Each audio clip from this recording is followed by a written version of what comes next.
दर्शक नमस्कार. खुली चर्चा या कार्यक्रमामध्ये आपणा सर्वांचं स्वागत. आज खुली चर्चा या कार्यक्रमाच्या व्यासपीठावर आमदार प्रणिती शिंदे यांना आज आपण निमंत्रित केले. ताई, आपलं स्वागत या खुली चर्चा कार्यक्रमामध्ये. राज्यामध्ये महाविकास आघाडी सरकार आलं आणि त्यानंतर आपण पाहतोय की एक शिक्षक किंवा पदवीधर मतदारसंघ सोडला तर तशी एक चाचणी व्हावी या सरकारची, तर अशी एक मोठी कुठली निवडणूक जी आहे तर ती या दरम्यान नव्हती. पण आता मात्र एक कसोटीचा काळ जो आहे सरकारचा, तर तो स्थानिक स्वराज्य संस्थांच्या निवडणुकीच्या निमित्तानं आपल्यासमोर येतो आहे. अर्थात सोलापूरसह राज्यातील 10 महानगरपालिकांच्या निवडणुका होत आहेत. तर एकंदरीत या सगळ्या पार्श्वभूमीवरती जी सरकारची कसोटी असणार आहे, तर एकंदरीत ही कसोटी होत असताना सरकारची आजची स्थिती काय आहे. आपण सोलापूर महानगरपालिकेचाच विचार करतोय तेव्हा काँग्रेससाठी अत्यंत अगदी आरपारची लढाई आपण ज्याला म्हणावी, तर ती अशा पद्धतीची ही निवडणूक असणार आहे. तेव्हा काँग्रेसची एकंदरीत ही आताची भूमिका, आताची तयारी किंवा जे आव्हान म्हणू आपण, तर त्याला पेलण्याचं एक रणनीती कशा पद्धतीची आहे, हे सगळे प्रश्न आमदार प्रणिती शिंदे यांच्याकडून आपल्याला जाणून घ्यायचं. दर्शकांच्या मनातले म्हणून जे प्रश्न आहेत, सोलापूरकरांच्या मनातले म्हणून जे प्रश्न आहेत, तर ते आज आपण आमदार प्रणिती शिंदे यांच्यासमोर उपस्थित करणार आहोत आणि त्यांच्या स्वभावाला साजेशी अशी उत्तरं निश्चितच आपल्याला मिळतील. ताई, आपण सुरुवातीलाच म्हटलं की तुमच्या सवाला साजेशी उत्तरं मिळतील आणि आज काँग्रेसच्या कार्याध्यक्षा म्हणून असं एक विचारात सुरुवातीला वाटतं की महाविकास आघाडी सरकार जे आहे तर ते सत्तेमध्ये आलं आहे. काँग्रेसची एकंदरीत मानसिकता या सरकारमध्ये कशा पद्धतीची?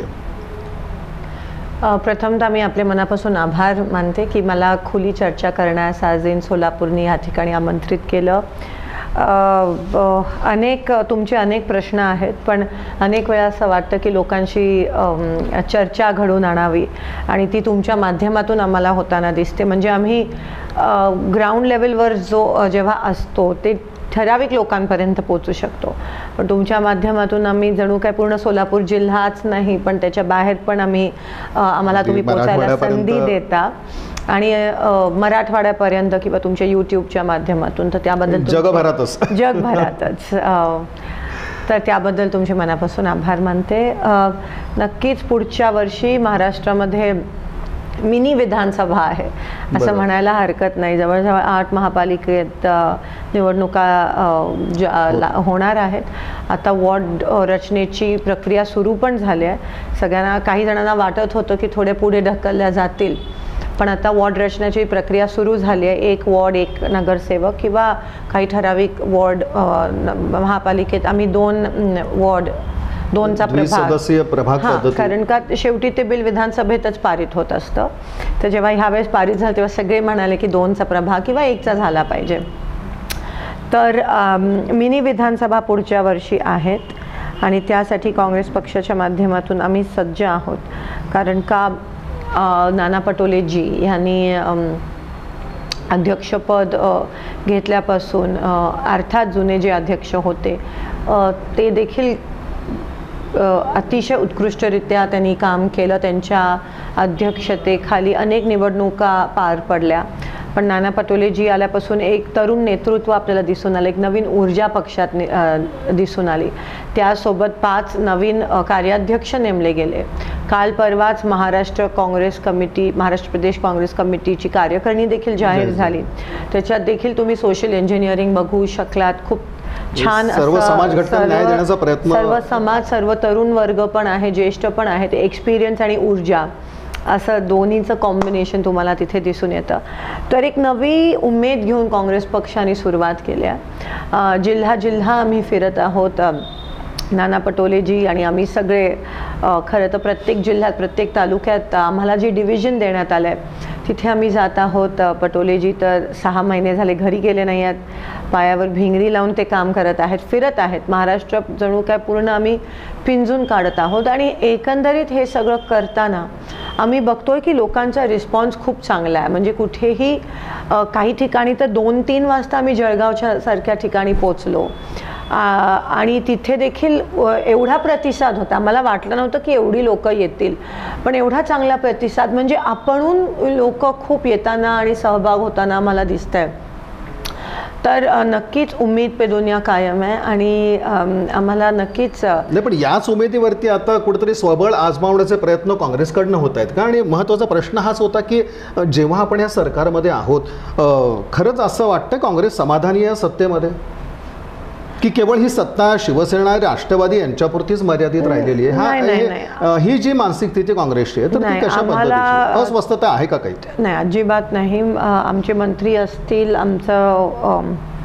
आमचे महत्त्वाची आमच्याकडे जी खाती आहेत ती असतील, तर मला असं वाटतं प्रतिनिधित्व स्वरूपात 100% काँग्रेसला खूप चांगलं रेप्रेझेंटेशन मंत्रिमंडळात आहे आणि त्याबद्दल आम्ही खूप समाधानी आहोत खरंच. आणि काँग्रेसची वैयक्तिक ताकद पण एवढी मजबूत आहे आणि एवढी जबरदस्त आहे की जरी आज आम्ही सत्तेत नसतो तरी तेवढा दबदबा असता. आणि आज तर आहोतच, मंत्री मुख्य खाती आहेत, म्हणजे पण ही आताची तयारी ती स्वबळाची एज्युकेशन असेल, मेडिकल एज्युकेशन असेल, तर 100% महत्त्वाची खाती आणि खूप व्यवस्थितरित्या आम्हाला त्या ठिकाणी प्रतिनिधित्व करायला मिळत आहे. पण स्वबळाचीच तयारी आहे आता काँग्रेसकडून?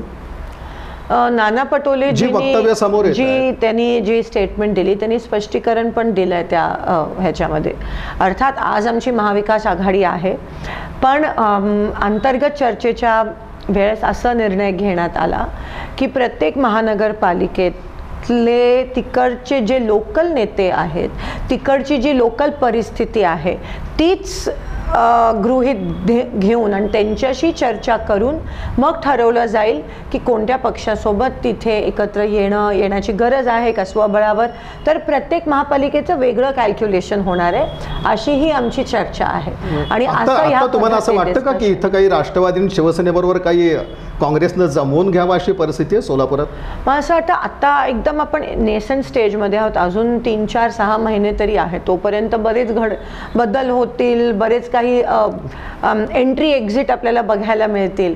तर त्यावेळेस मला काँग्रेसमध्ये इनकमिंग होईल ती चर्चा महापालिका इलेक्शनच्या 1 महिन्याआधी किंवा 15 दिवसाआधी तुम्हाला चित्र स्पष्ट दिसून येईल. म्हणजे इनकमिंग काँग्रेसमध्ये होईल अधिक प्रमाणात? सगळ्या पक्षात असतंच आणि मला असं वाटतं की एकंदरीत पक्षाच्या पूर्ण एकंदरीत चित्र बघून लोक ठरवत असतात कोणत्या पक्षात जावं, किती नवीन लोक येतात, किती इथून तिथे जातात, हे गणित होतच असतात. मॅडम, याचबरोबर असं आहे की खरं तर सगळ्यांचं लक्ष आता जे लागलेलं आहे ते तुमच्या मंत्रिपदाकडं. आणि मागच्या वेळेलाच खरं तर ही एक चर्चा होती, यापूर्वी जेव्हा आपण सत्तेमध्ये होतो तेव्हा असं वाटत होतं की नाही, नक्कीच मंत्रिपद मिळेल. पण आता मात्र ही दाट शक्यता आहे आणि एक चर्चेमध्ये तुमचं नाव मंत्रिपदासाठी म्हणून येतं. आज असं वाटतं का की म्हणजे हे जे आहे तो पक्ष खराच न्याय देईल यावेळेला? मला असं वाटतं म्हणजे मंत्रिमंडळाचा विस्ताराची चर्चा झाली की आमदार प्रणिती शिंदे यांचं नाव समोर येतं. पक्षाने आजपर्यंत खूप न्याय दिला आहे आम्हाला, माझ्या वडिलांना, सगळ्यांनाच. आणि पक्षाने न्याय दिला आहे, लोकांनी खूप पाठिंबा दिला आहे. म्हणजे आज सोलापूरकरांनी एवढा आशीर्वाद दिला आहे की सोलापूरकरांना आणि सोलापूरला मुख्यमंत्रीपद, गृहमंत्रीपद, ऊर्जामंत्रीपद, अनेक मंत्रीपद, गव्हर्नर सोलापूरकरांनी दिलाय. सोलापूरकरांनी मला एवढा आशीर्वाद दिलाय, एकदा नाही 3दा. असा एवढा अवघड मतदारसंघ जिकडे 2पेक्षा जे म्हणतात जिंक्स आहे की 2पेक्षा जास्त कोणी निवडून येत नाही, तर एवढा आशीर्वाद अजून लोकांकडून काय मागावं. आणि पक्षाकडून मागण्याची वेळ आहे आता. मी तुम्हाला खरं सांगते, जेव्हा मी पॉलिटिक्समध्ये आली माझ्या वडिलांची मुलगी म्हणून, तेव्हा मी मंत्रिपदाची अपेक्षा करून आली नाही किंवा पॉलिटिक्ससाठी स्वार्थासाठी आली नाही. आणि ते आधीपासून स्पष्ट आहे, कारण का लहानपणापासून लालबत्तीची गाडी, हे ते सत्ता बघायला मिळाली. त्या गोष्टीत मला खरंच कोणत्याही प्रकारचा रस नव्हता जेव्हा मी पॉलिटिक्समध्ये आली तेव्हा. आणि आज जे मला लोकांकडून मिळतं त्याच्यातून मला जो समाधान किंवा आनंद मिळतो ते कदाचित कोणतेही मंत्रिपद देऊ शकणार नाही. आणि म्हणून सुरुवातीला मागणी करणंच व्यर्थ आहे, अपेक्षा ठेवणं व्यर्थ आहे. काम करत राहण्यात जो समाधान मिळतो किंवा त्यांचा आशीर्वाद घेऊन जो समाधान मिळतो तो मी वैयक्तिक म्हणते, कारण का एवढं बघितलं लहानपणापासून की त्याच्या मला रस नाही आहे, म्हणून मागणी केली नाही, लॉबी नाही, ह्या सगळ्या गोष्टी कधी जमल्या नाही आहेत.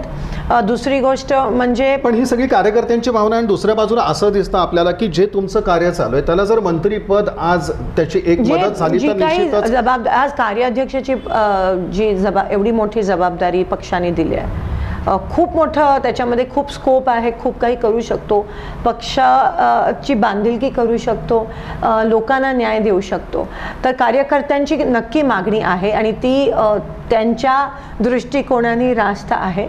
पण माझी आमदारकी किंवा माझे कार्याध्यक्षपद मी कधी त्यांना न्याय मिळवून देण्यास ते कधी कमी पडू देणार नाही. आणि हक्काचं जे सोलापूरसाठी आहे ते मी 100% खेचून आणीन. मग ते निधी असतील, योजना असतील किंवा इतर काही गोष्टी असतील, तर मी ते कधी कमी पडू देणार नाही. आणि माझं काम सदैव असंच राहील. आणि म्हणून मंत्रीपद मिळो न मिळो मला नाही वाटत त्याचा मला तर फरक पडतो, पण नक्की त्यांची ती भावना आहे आणि त्याचा मी पण ह्या सोलापूरच्या सगळ्या कार्यकर्त्यांची भावना आज म्हणजे या भावनांची दखल पक्ष घेताना दिसतोय का? म्हणजे जे वातावरण आहे ते कशा पद्धतीचं आहे? लोकांची तर मोठी अपेक्षा आहे. 100% आज कार्याध्यक्षपद पण मिळालं असेल किंवा अनुसूचित जाती जमातीची जी मी चेअरमन झाली, अनेक अशा गोष्टी आहेत. जसं मी म्हणाली तर मला असं जसं मी म्हणाली अजून काही मागणं योग्य होणार नाही, खूप काही दिलंय. पण मॅडम हीच वेळ आहे असं वाटत नाही का? तुमच्या मंत्रिपदासाठी हीच वेळ आहे आत्ताची?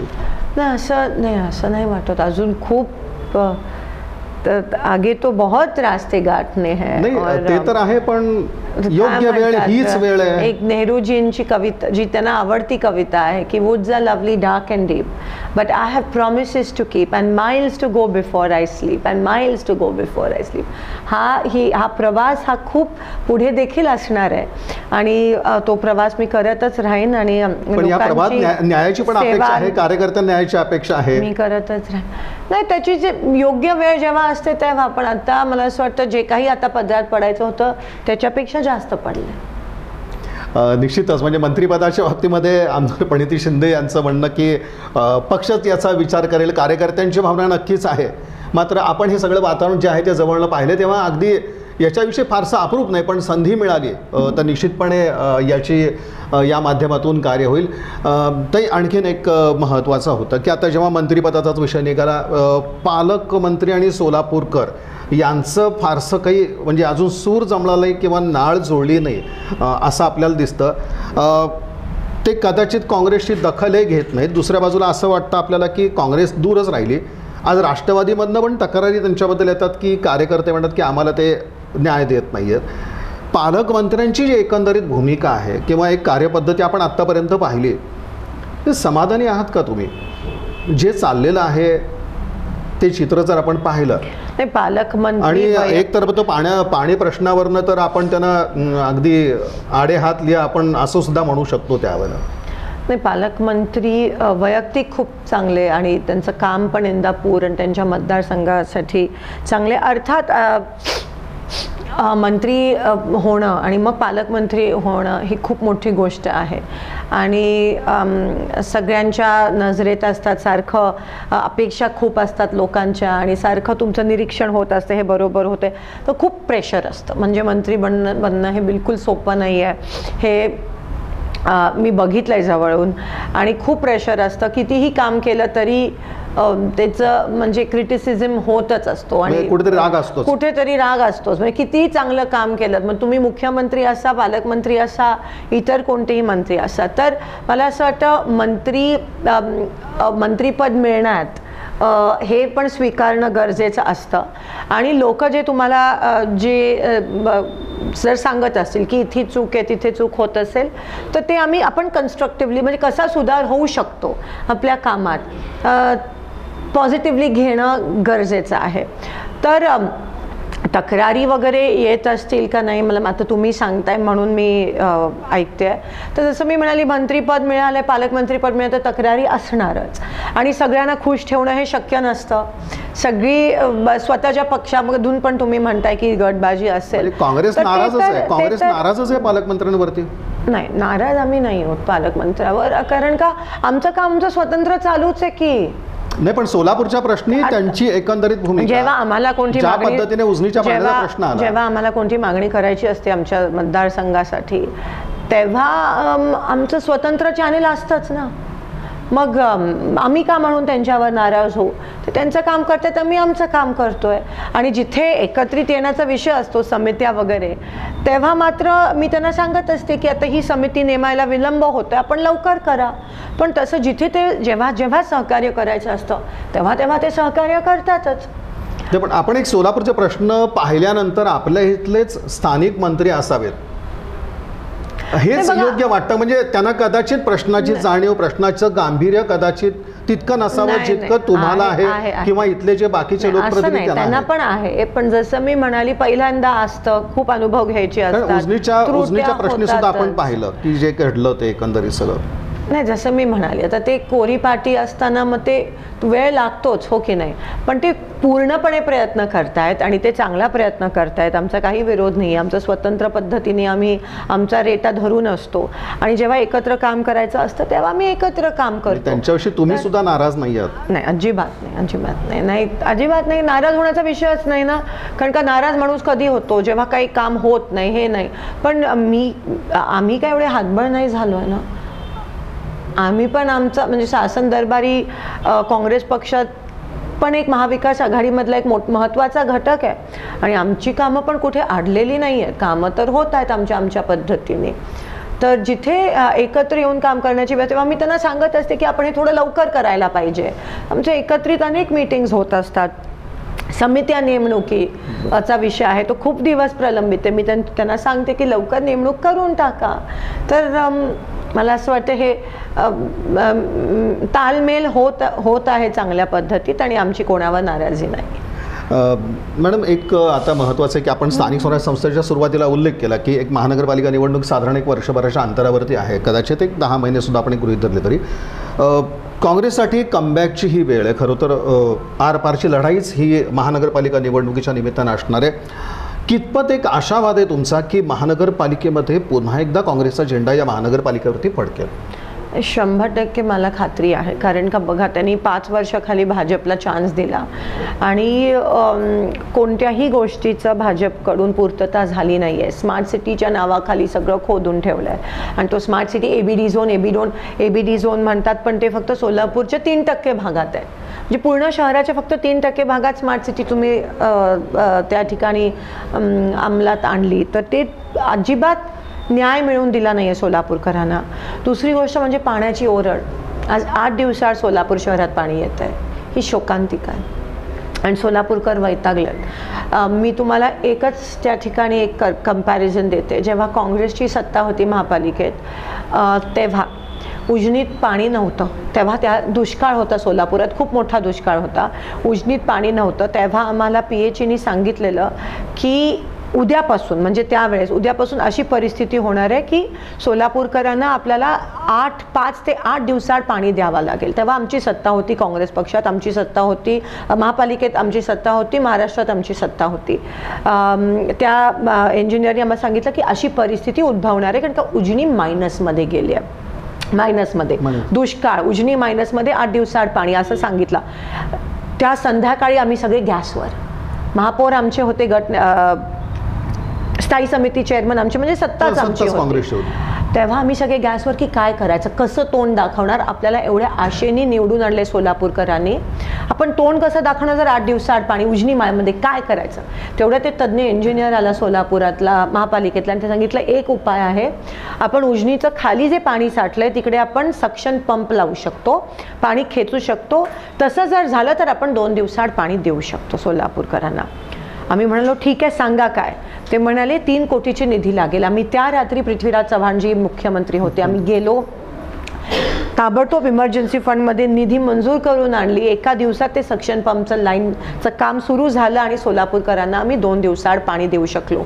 दुष्काळ होता, उजनी मायनसमध्ये होती, पण आमची राजकीय इच्छाशक्ती होती, प्रशासकीय इच्छाशक्ती होती, आमच्यात एकी होती, म्हणून आम्ही पाणी देऊ शकलो. आज उजनी प्लसमध्ये, उजनीतून सोलापूरपर्यंत शिंदे साहेबांनी जी पाईपलाईन आणली त्याच्यातून पाणी आलं, सोलापुरात पाणी आलं, पण भाजपची सत्ता असून सुद्धा आपल्याला पाणी का नाही मिळत आहे.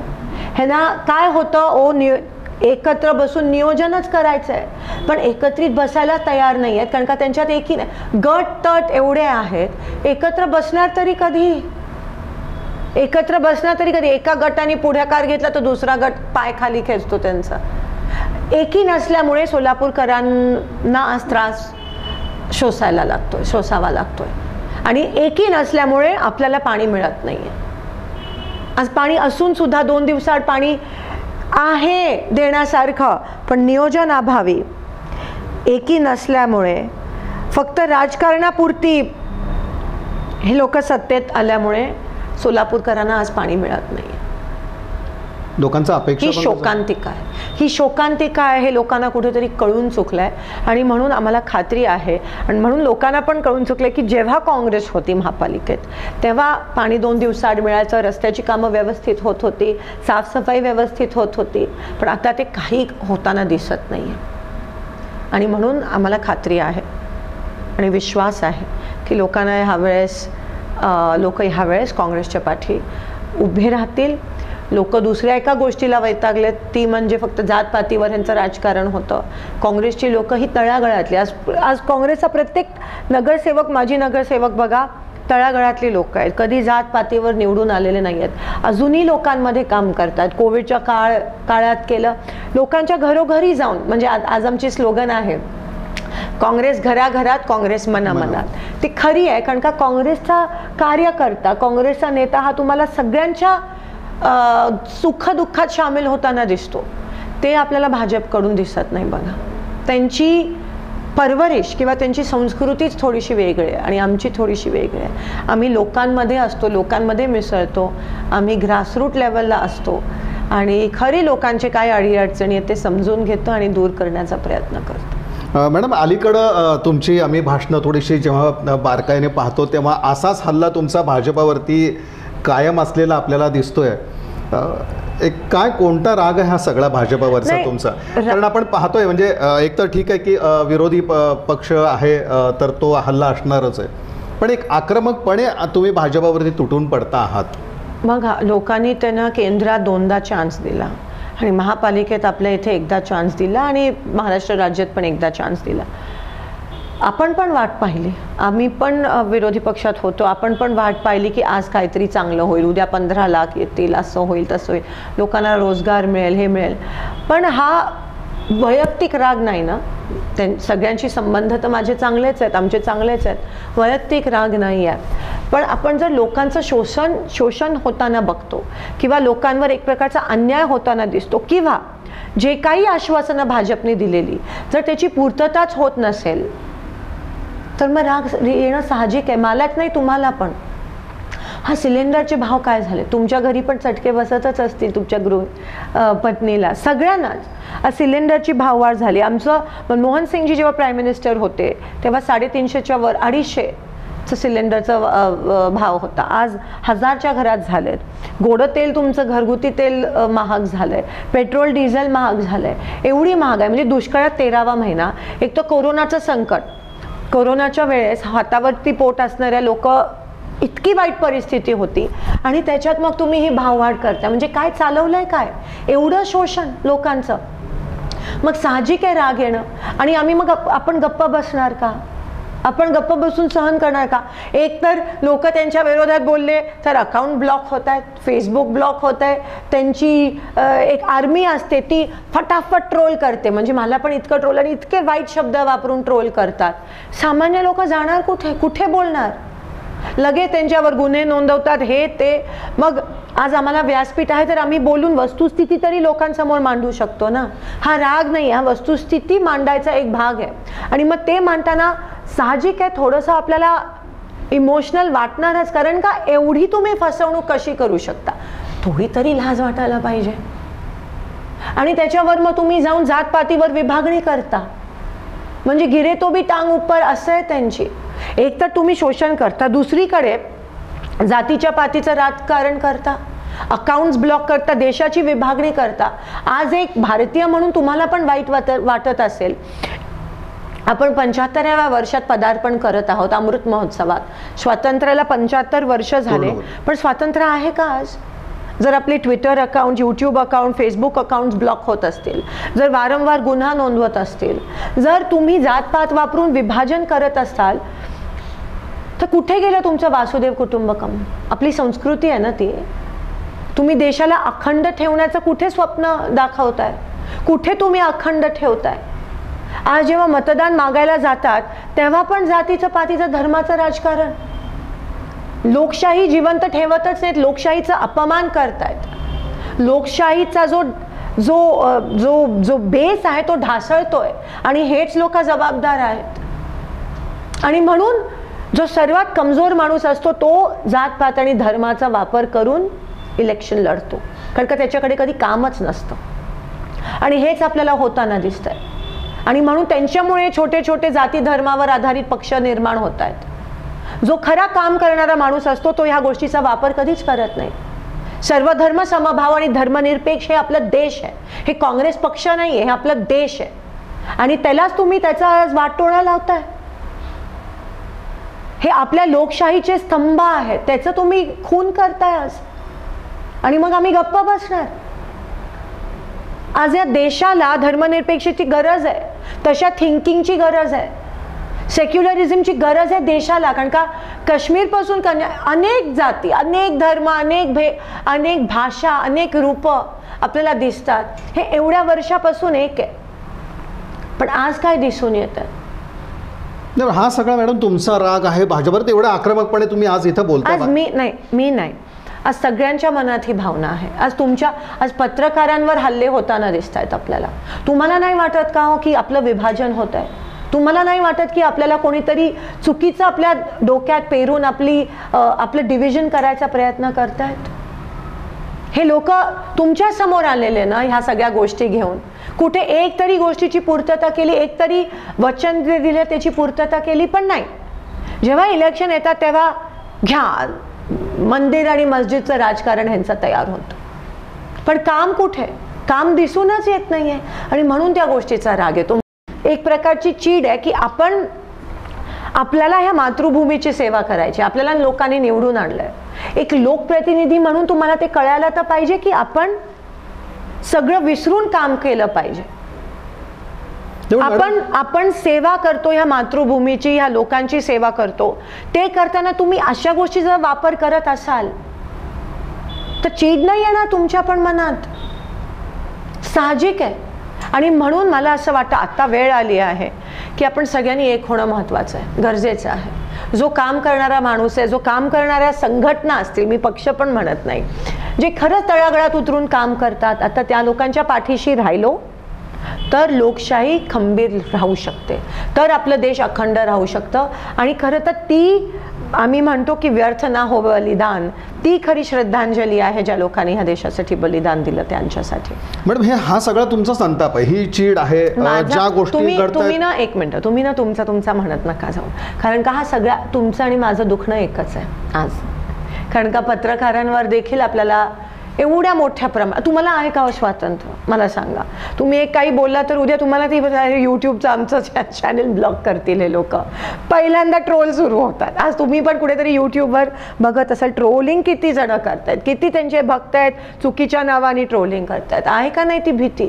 थोडी तरी आहे सगळ्यांच्या मनात. भीती नाही पण एक इरिटेशन की काय चाललंय, काय होतं आपल्या देशात आणि आज काय झालंय. म्हणून हे तुमचं नका, हे सगळ्यांचं दुखणं आहे. हे आमचं, तुमचं आणि आमचं. म्हणजे मी म्हणते एकंदरीत जी सेक्युलर माइंडेड जनता, आणि जनता आपली सेक्युलर माइंडेड आहे. तुम्ही माझा मतदारसंघ घ्या, उदाहरण मी सांगते. सगळे समाज आहेत, समाजाचं कार्ड खेळलं, समाजाचं कार्ड पुढे आणलं माझ्या इलेक्शनच्या वेळेस. पण लोकांनी दिला ना धर्मनिरपेक्ष असणाऱ्या कॅन्डिडेटला साथ दिला ना लोकांनी. मी माझं म्हणत नाहीये, मी एवढी मोठी नाहीच आहे. मला नाही निवडून आणलं. धर्मनिरपेक्ष असणारा काम करणाऱ्या कॅन्डिडेटला लोकांनी निवडून आणलं. सोलापूर शहर मध्य सगळे जात आहेत, सगळे पात आहेत, सगळे धर्म आहेत, पाठीशी राहिले. का? कारण का जनता जनार्दन असतो. बघा लोकशाही काय असते ही ताकद माझ्या मतदारसंघाने दाखवली. आणि म्हणून मी आयुष्यभर त्यांची ऋणी आहे, त्यांच्या समोर नतमस्तक होते. केवळ मी निवडून आली म्हणून नाही, पण लोकशाही काय असते हे माझ्या लोकांनी दाखवलं, सोलापूर शहर मध्यच्या लोकांनी. त्याच्यात बीडी कामगार आहेत, त्याच्यात महिला आहेत, त्याच्यात यंत्रमाग कामगार आहेत, त्याच्यामध्ये बांधकाम कामगार आहेत, त्याच्यामध्ये हातावर पोट असणारे गवंडी सगळे आहेत. सर्व समावेश असलेला हा मतदारसंघ आहे आणि त्यांनी दाखवलं की लोकशाही काय असते. आणि म्हणून जनता जनार्दन ते इथे हुकुमशाही नाही आहे, इथे लोकशाही आहे हे त्या लोकांनी दाखवून आणलं. म्हणून पण पुन्हा एकदा म्हणते, आपल्या देशातली लोक ही सगळी सेक्युलर आहेत, सगळे धर्मनिरपेक्ष आहेत. आम्ही जर असे आहोत तर आम्हाला का बिघडवायचा प्रयत्न करताय तुम्ही? आमच्या मनात का हो तुम्ही कम्युनलिझमचे सीड्स जे असतात बीज पेरायचा प्रयत्न करताय?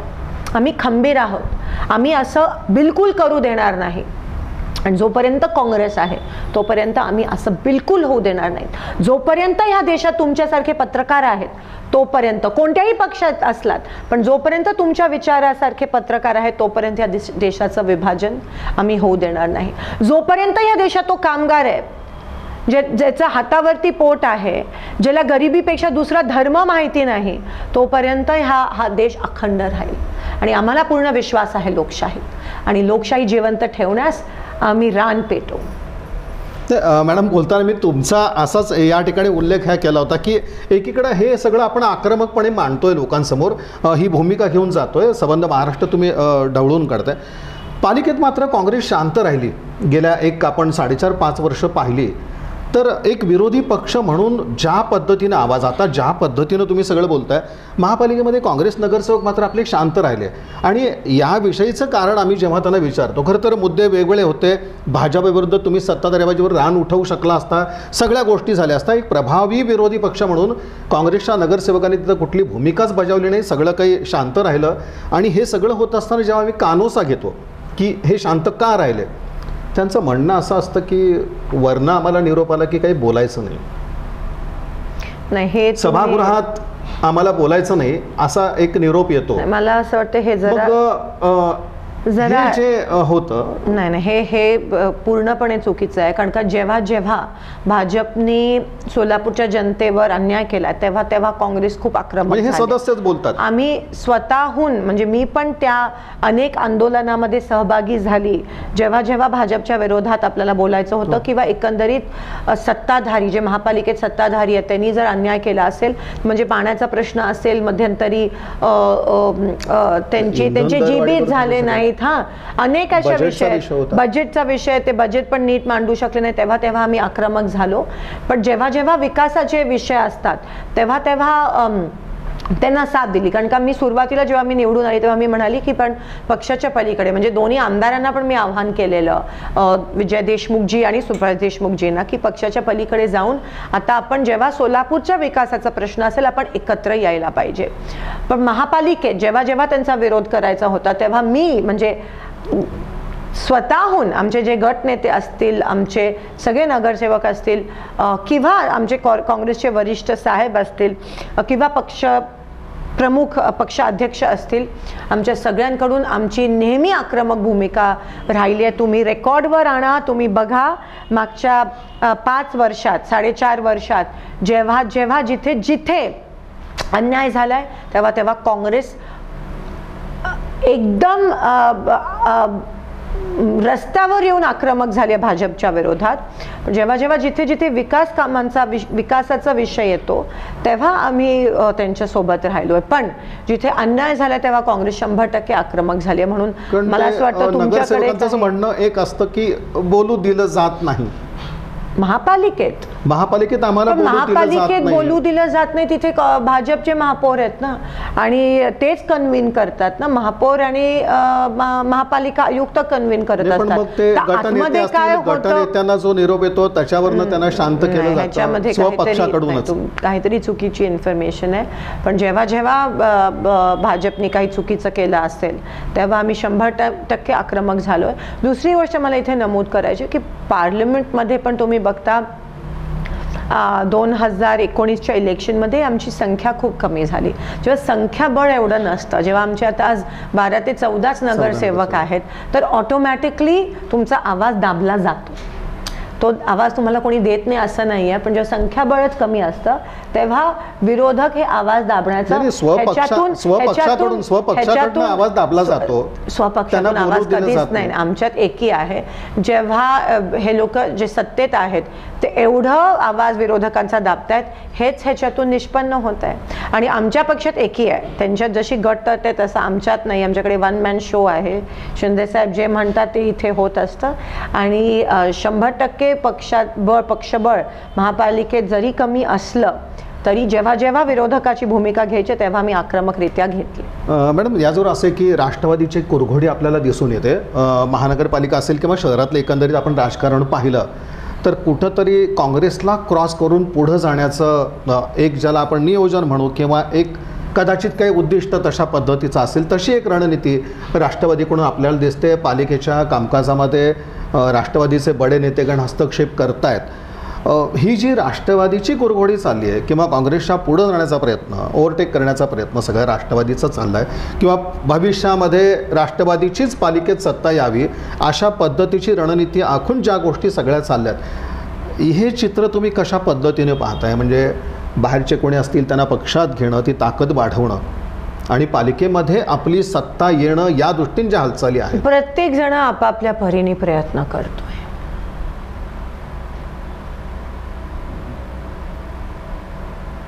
त्यांना आपण थांबू नाही शकत. भाजप करते, सेना करते, राष्ट्रवादी करते, काँग्रेस करते, सगळेजण आपापल्या परीने. आता जसं मी म्हणाली, नेमकं चित्र कधी स्पष्ट होतं? 15 दिवस आधी निवडणुकीच्या. कोणाबरोबर लढायचं, कोण मित्रपक्ष, ते तेव्हा स्पष्ट होईल. प्रत्येक महापालिकेचा तो वैयक्तिक निर्णय असणार आहे, ते मी तुम्हाला आधीच सांगितलंय.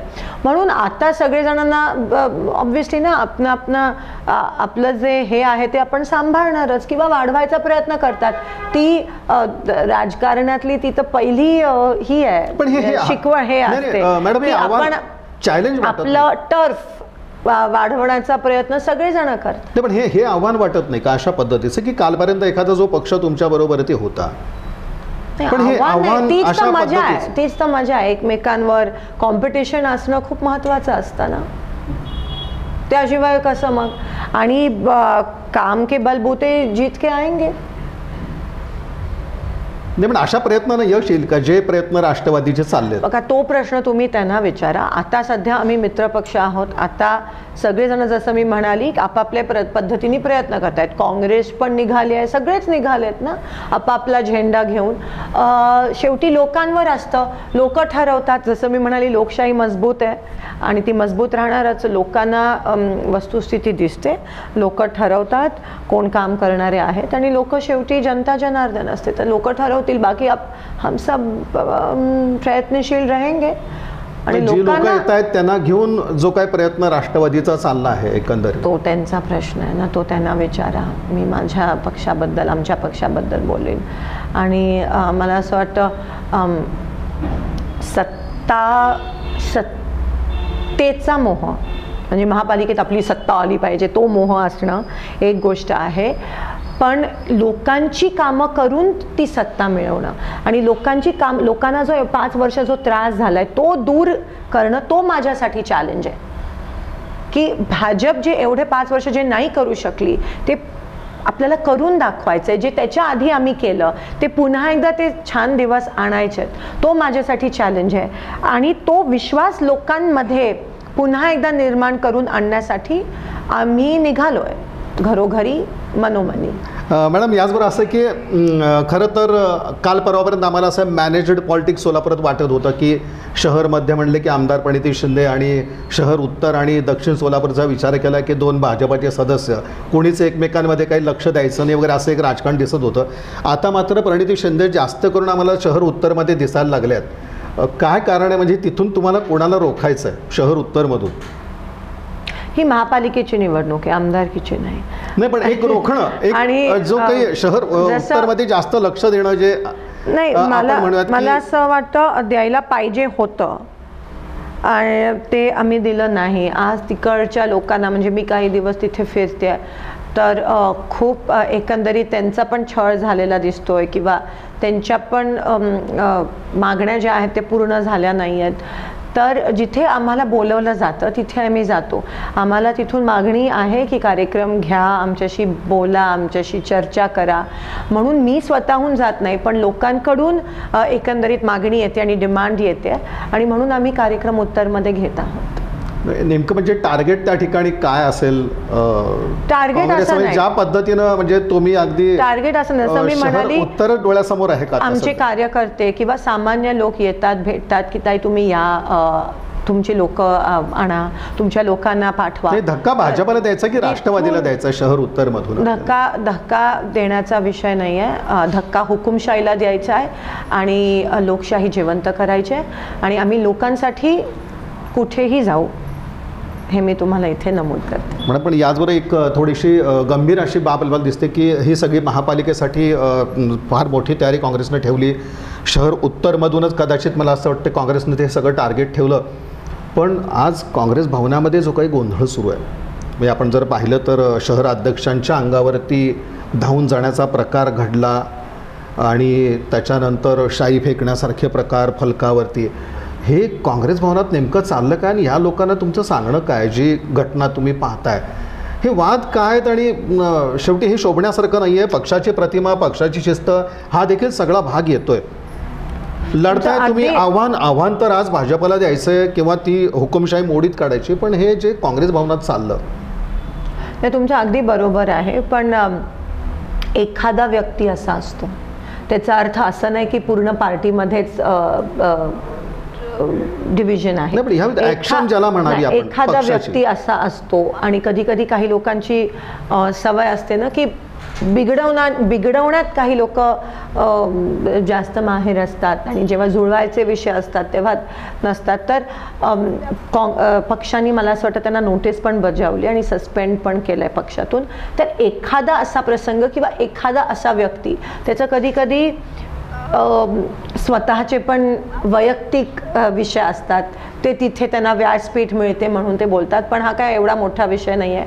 काँग्रेस एक आहे आणि जे ते फलकावर पण जे करण्यात आलं ते आम्हाला म्हणजे नाही, एक दोन लोक असतात जे ते करतात, पण ते बाकी काही नाही आहे आणि तो विषय मला असं वाटतं त्या दिवशी आणि त्या रात्री संपला. मॅडम, ज्या पद्धतीने तुम्ही भाजपवरती तुटून पडता तिथं MIM सुद्धा बोलण्याचा आपला रोग जो असतो MIM वर असतो आणि सातत्यानं आपण MIMला काँग्रेसची बी टीम, आपला भाजपची बी टीम असं बोललं गेलेलं होतं.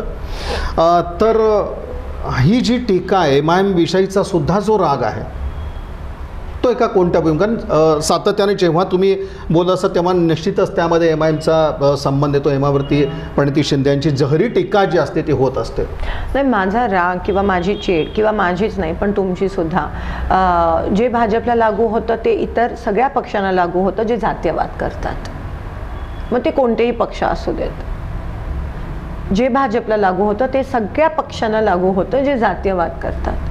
आणि ती सेम भूमिका आहे, जी त्यांची विचारसरणी आहे ती बाकीच्या पक्षांची विचारसरणी सेम आहे, मार्ग वेगळे असतात, विचारसरणी सेम आहे. आणि म्हणून एकंदरीत त्या विचारसरणीला मी अटॅक करते आणि आपण सगळ्यांनी त्याच विचारसरणीला अटॅक करणं, कारण का त्याच विचारसरणीचा आज आपल्याला त्रास होतोय, सगळ्यांनाच त्रास होतोय.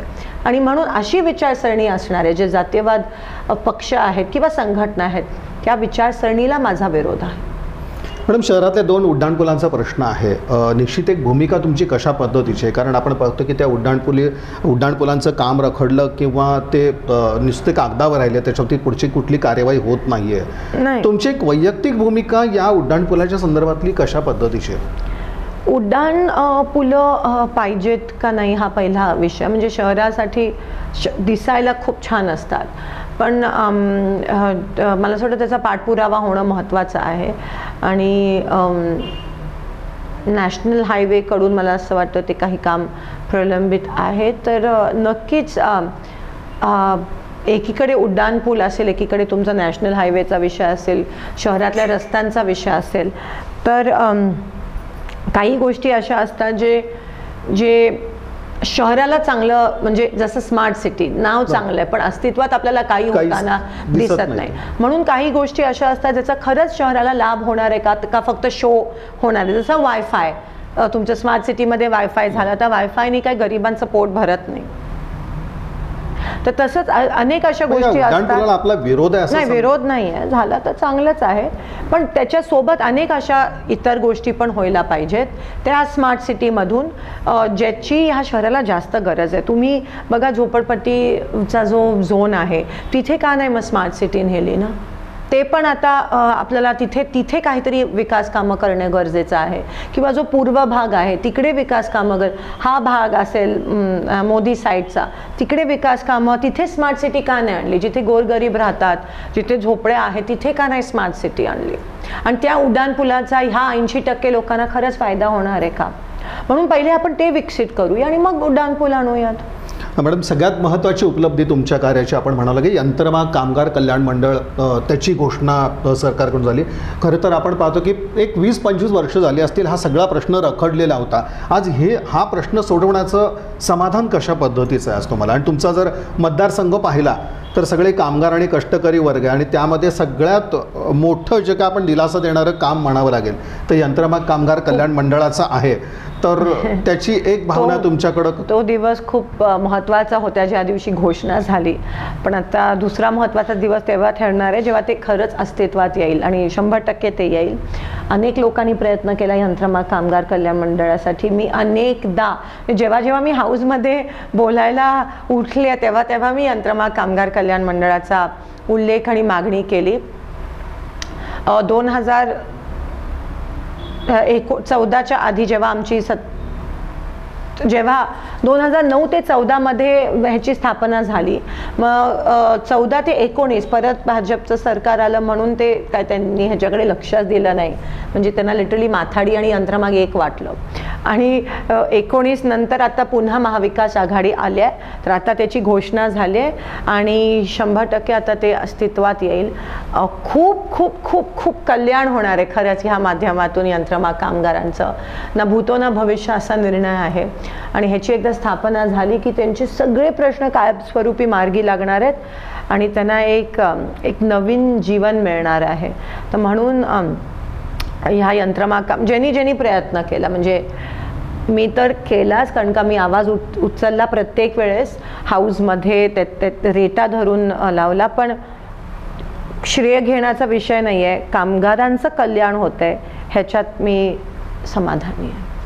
मॅडम, रेनगरच्या बाबतीत एक मुद्दे समोर आले की त्याची कुठंतरी रेनगर प्रोजेक्टच्या बाबतीत आपण अडवणूक केली आणि त्यामुळं त्या प्रोजेक्टची किंमत वाढली, ती 400 कोटींनी वाढली वगैरे असा जो काही आरोप नंतर सगळा सुरू झाला. जिथे लोकांना रोटी कपडा मकान मिळतंय ते मी कधीच अडवणार नाही. ती माझी शिकवण नाही आहे, ती माझी परवरिश नाही, ते माझे संस्कार नाही आहेत. पण ही टीका केली गेली.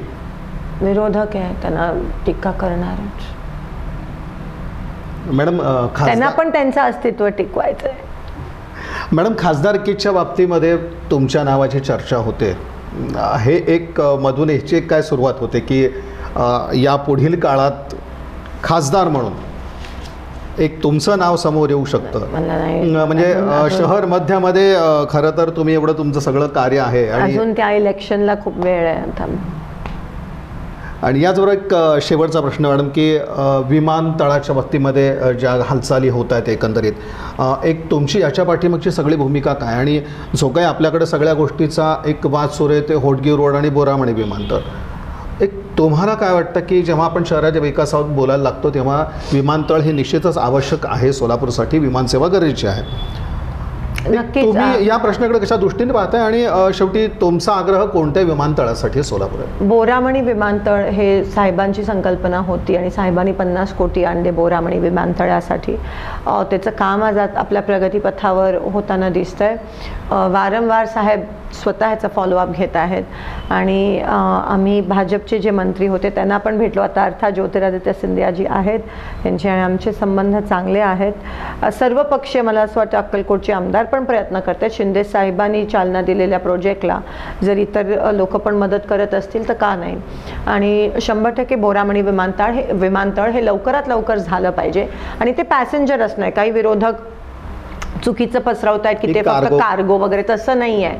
होडगीचं जसं आहे त्याच्यापेक्षा प्रवासीच असणार आहे आणि मग ऑब्व्हियसली जे प्रवासी असते तिथे कार्गो असतोच.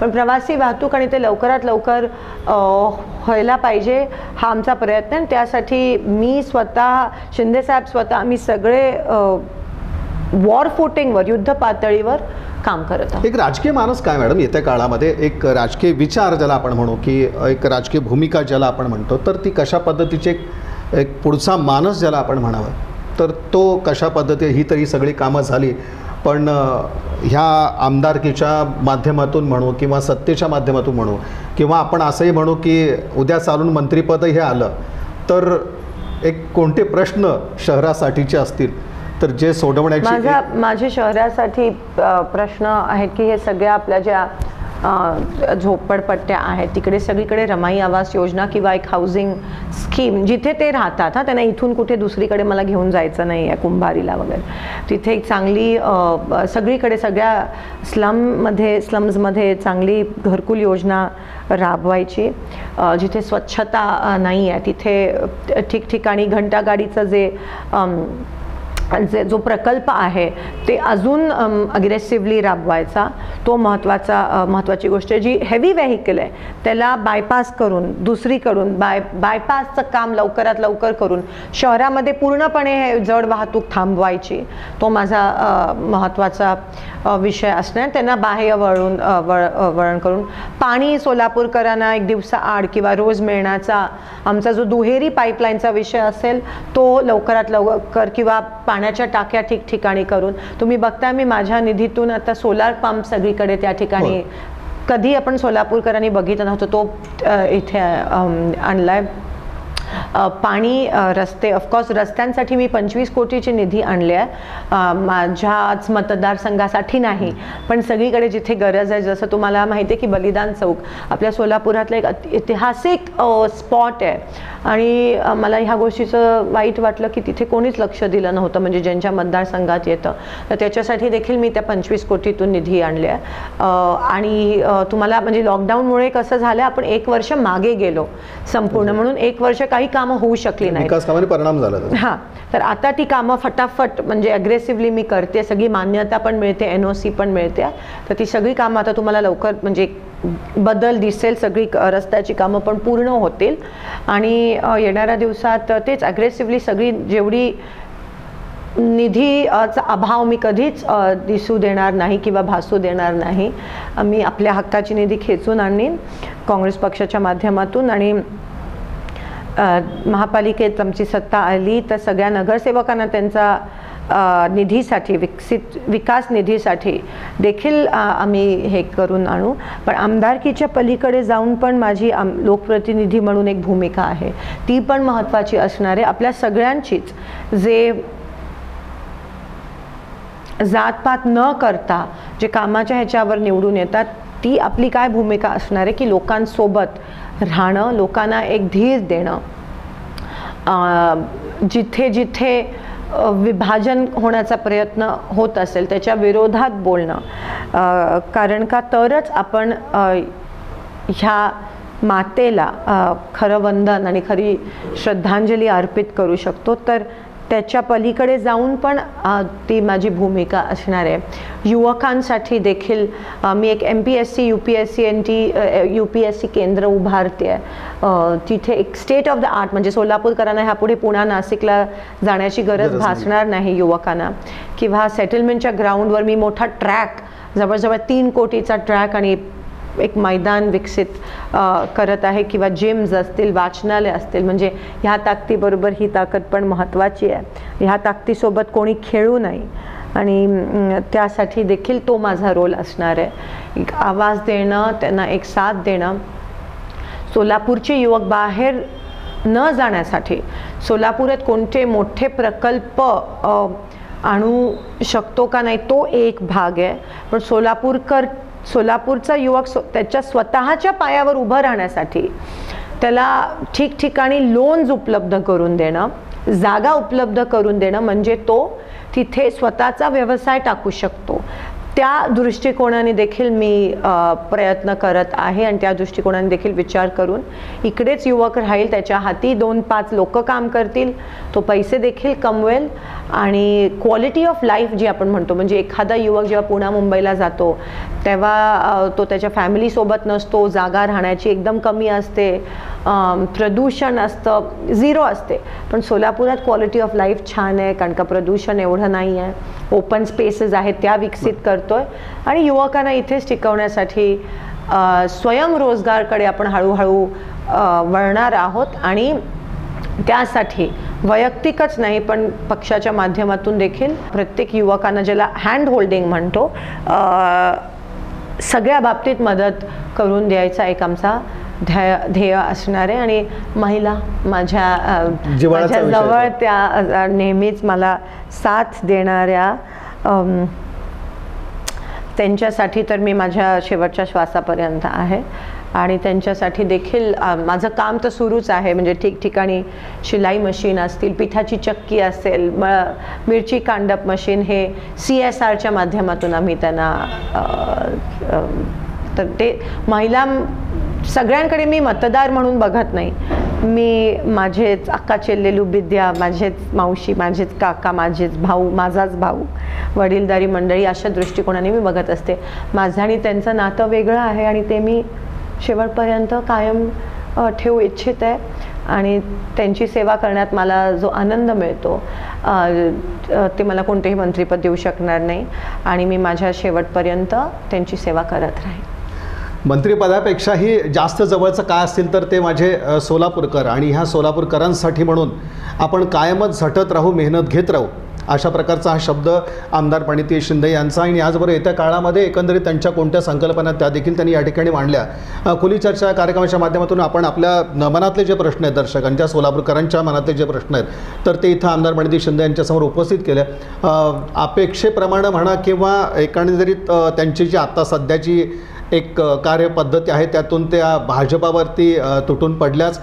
निश्चितच हा जो संघर्ष आहे, त्यांनी सांगितलं की कुठेही आमचा जातीय सलोखा बिघडणार नाही आणि जर जातीय सलोखा बिघडवण्याचं कार्य कोणी करत असतील तर त्याविरुद्ध आमचा हा संघर्ष चालूच राहील आणि अशी कोणतीही प्रवृत्ती ज्याला आपण म्हणू की जे आमचं एकता अखंडतेला कोणी बाधा पोचवत असेल तर त्याच्याविरुद्ध मात्र आमचा संघर्ष हा कायम चालूच राहील. त्या बाबतीत आम्ही तिखटपणे आमच्या प्रतिक्रिया व्यक्त करतच राहू. अशा प्रकारची प्रतिक्रिया आमदार प्रणिती शिंदे यांनी दिली. कायमच आपण विकासाच्या बळावरच लोकांचं नेतृत्व करत आलो आहे आणि पालिकेत देखील पुन्हा एकदा काँग्रेसची सत्ता येण्यासाठी आमचे तितकेच जोरदार प्रयत्न राहतील आणि हे प्रयत्न होत असताना बाकीचे पक्ष आहेत तर त्यांच्यापेक्षा काँग्रेस कशा पद्धतीनं पुढं राहील ते देखील आमचं या ठिकाणी लक्ष असणार आहे. अशा पद्धतीची एक भावना या ठिकाणी आमदार प्रणिती शिंदे यांनी बोलून दाखवली. खरं तर आज त्या कार्यक्रमात व्यस्त होत्या, त्यातनंही आमच्या छोट्याशा विनंतीला मान दिला त्यांनी आणि सविस्तरपणे त्या बोलल्या. इन सोलापूरसाठी कधी पण काय पण आणि निश्चितच त्यांनी एक सविस्तर असं इथं आपलं बोलणं मांडलं. याबद्दल त्यांचे इन सोलापूर परिवारातर्फे मनपूर्वक असे आभार. मॅडम, धन्यवाद. थँक्यू. जय हिंद.